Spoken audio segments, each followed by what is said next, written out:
Good morning, Illini, and we are back with another installment of Healthy Illini. As always, I'm your host, Matt Schrock, and I'm glad you're here. I hope your semester's going well, and you're finding lots of ways to stay healthy and well. And the topic of the day is alcohol, so let's jump right in. Today, I'm joined by two guests from the Counseling Center and the Alcohol and Other Drug Program.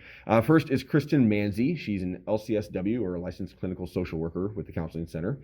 And she is the ACIP Program Coordinator and AOD Outreach Team Chair. Kristen, thanks for being here. Thanks for having me. Also joined by Exali Martinez. She is getting her master's in social work, and she's a pre-professional grad assistant with the Alcohol and Other Drug Outreach Team, which is a part of the Counseling Center as well. Exali, thanks for being here. Thank you. I'm excited to be here. So today we're talking about alcohol consumption. And some listeners might quickly assume that we are going to just kind of rail against drinking or come down with a heavy hand and, you know, you should not be doing these. That's not our focus at all. Drinking alcohol is a choice, is what it is. It's just like what you eat, if you exercise, how you study, how you spend your finances, etc. All of those things. They're choices that we make. And like all of those, they can be a positive or a negative in our life based on those choices. So it's really about being proactive and intentional. And so when we're talking about alcohol, what are some of the key things to consider to help keep those activities positive? Well, I would say that, as you mentioned, we're not here to kind of tell people like drink, do not drink. I want to say our approach is more from a harm reduction perspective. So we want to make sure that students that do choose to engage and activities related to alcohol and other drugs are doing so in a way that's safe as possible, whether that includes, creating a plan before you go out, making sure that you stay with a buddy, that you're keeping track of drinks, drinking water, things like that. So mostly equipping students with things that they can do to, engage in those activities safely. We would also add anything that students can plan to do in advance. We know that it's not realistic to make a plan once your night has started, once you're already drinking. If you're able to look at things like, I only plan to have this many drinks in this many hours. I'm going to incorporate 1 glass of water with every drink that I have. I'm going to talk with my friends about how we're all going to get home safely. We highly encourage doing these things before people go out for the night. And it's not just alcohol that you're planning on. It's you're planning on where you're going, on the other nutritional things that are going. Like you said, a drink of water with that, with each drink, whether that's what you want to do or that's what your plan is. But it's about making that plan ahead of time. The other thing that's really important and talked to you guys beforehand in the conversation we had via email is kind of to know who you are, to know yourself and know your limits and what you want to do, and being comfortable in your own plan. Because one of the things we stress here at Healthy Illini is that everybody's on their own personal journey, and no journey is the exact same as somebody else's. There's commonalities across the board, but there's no exact same plan for everybody. So it's important to know who you are and know what your limits are or what your intentions are and things like that. And do you have any advice on where to start with that? Just a little, is there, how do you even start with making that sort of plan if you've never done one before? Yeah, I think sometimes people don't like to talk about the fact that you do need to sit down and look at what are my limits? What drinking habits am I comfortable with? What do I need to talk about with my friends with to be accountable? Online, there are blood alcohol content charts that you can look up about what's safe for your body. We kind of teach that about 1 drink per hour is a way that you are, pretty much unlikely to black out, be hungover. But a lot of people will just kind of start with no measurements, no limits in hand. So just having really any type of plan and feeling that you can talk about it with your friends. We're hearing from students that this has become more normalized over some years, which I think is really encouraging to us. but just knowing that you need to be able to talk about it with your friends to know what works for you. And also, just at the end of the day, make sure that everybody gets home safely. So you're right. It's important to talk to friends, have a plan, and the buddy system, not just knowing where you're going, but knowing what the other person is doing. You can kind of keep each other accountable. That's a big part of it as well. We all know that with anything, whether it's whether it's drinking alcohol or a diet or a nutrition plan or driving a trip somewhere, we all have plans, and sometimes those plans go a little sideways, or things pop up that we're not anticipating, things like that. So let's say somebody's going out, they're having a great time, and they get a little carried away, or the situation just moves towards a little bit of a danger area, unhealthy area, whether you go somewhere you weren't expecting, or you can go somewhere and you can have your plan, but you're there with 100 people and their plans are something different. That can change things as well. But what are some things to watch out for, some indicators that someone could be moving into that negative, that unhealthy area when it comes to their drinking? There's a few different content areas to cover in that. One being if one of your friends, if one person who's under the influence did get out of hand and needs to go to the hospital, that's one area we provide like a lot of education around, because there's a lot of misinformation around, I don't want us to get in trouble. I don't want my friend to get in trouble if they drink too much and they, get a ticket. We do a lot of outreach information around things like the amnesty policy, that if you call, stay, cooperate, if you had to call an ambulance for somebody else, you cooperate with the police, the ambulance, and you stay with the person until they get treatment. They have to go to the ambulance. People do not get in legal trouble just for a person needing to get treatment for alcohol. So that's kind of an old stigma that people think, oh, I'm going to get a drinking ticket because we're underage. But the biggest thing is that people will get treatment. Nobody wants somebody to have long-lasting effects, to lose somebody. We really want people to know this is a really good policy that's out there.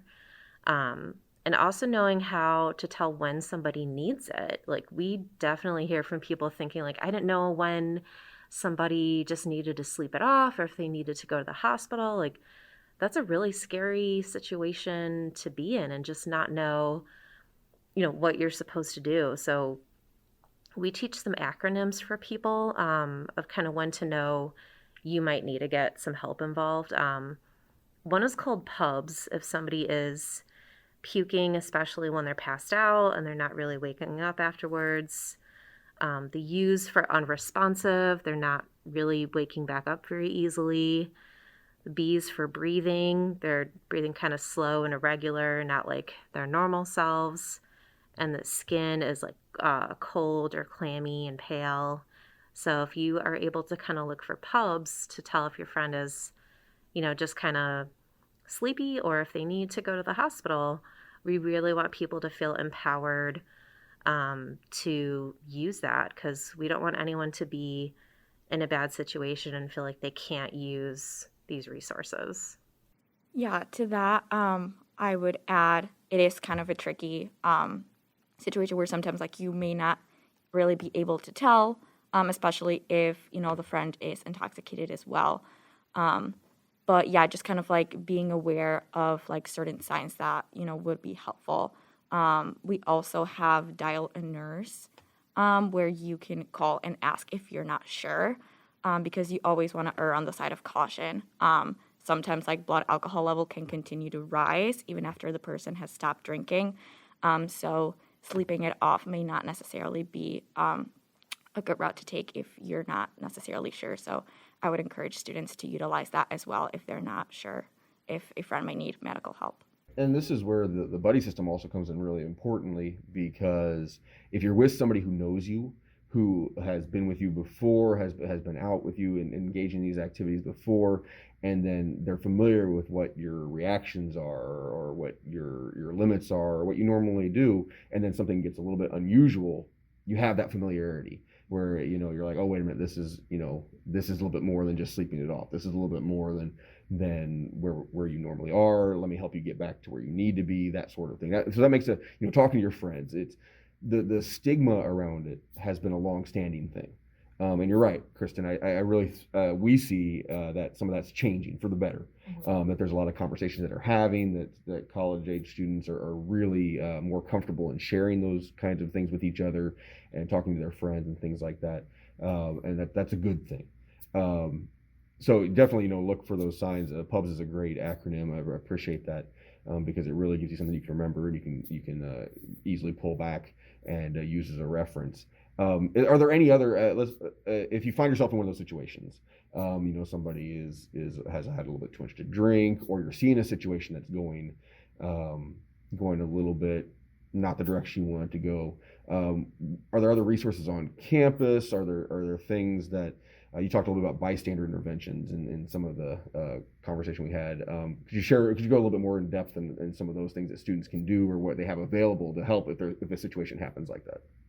Yeah, the bystander intervention that we teach, if you're concerned about a friend or a loved one and their use, kind of seeing their habits changing, basically anything that's out of the ordinary related to substance use, like, not having enough money, grades are dropping, their hygiene is changing. It really does depend on the person, like you said, and knowing and caring about somebody. But the ways that we teach bystander intervention we would recommend that happen not at a time that people are out at the bar. So it may come because of things that people observe when they are out drinking.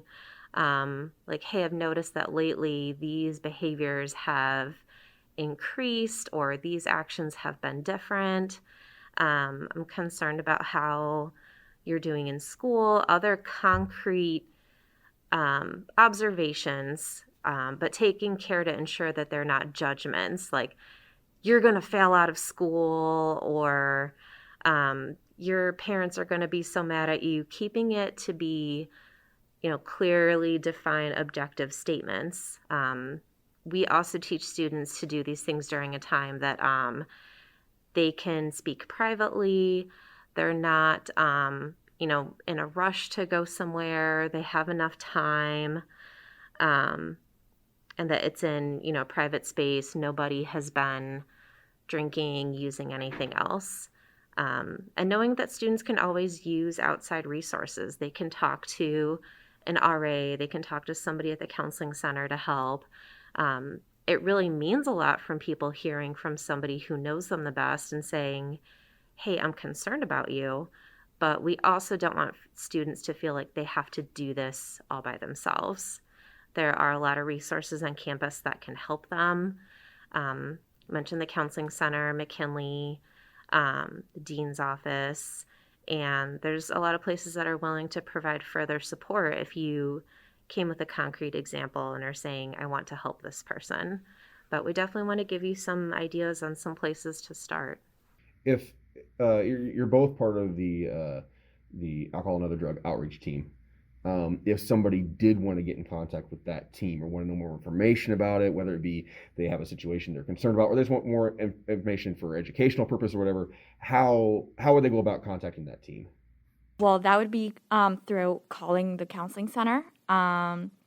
You can call and request to speak to an AOD specialist, and they're more than happy to talk to you whether you're concerned about your own use or you're concerned about somebody that you care about.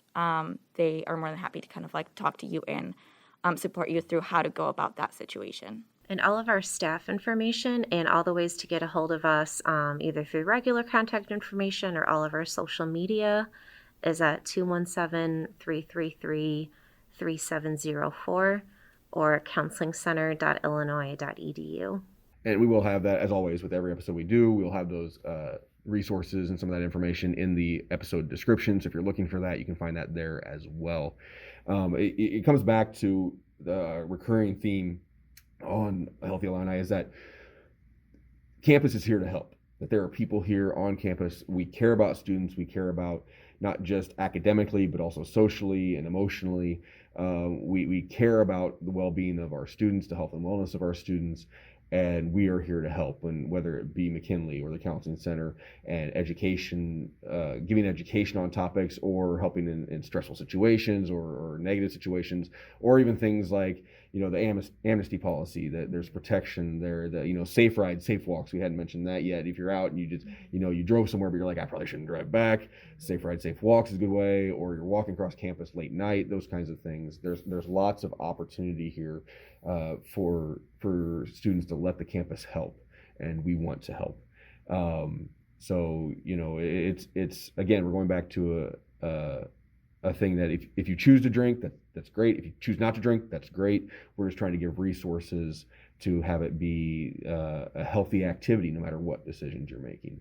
And again, it's about being intentional. So somehow, again, we're out of time. That's our time. You guys are fantastic. Kristen and Sally, thank you so much for being here today. Thank you for having us. Thank you. Drinking alcohol is just like any other activity. It's important to be intentional, it's important to be proactive, and it's important to know yourself. So set those plans, set those guidelines for any activity, especially if it's involving alcohol. If you find yourself getting into a situation that isn't healthy or slightly negative or just not where you want to be, there are resources.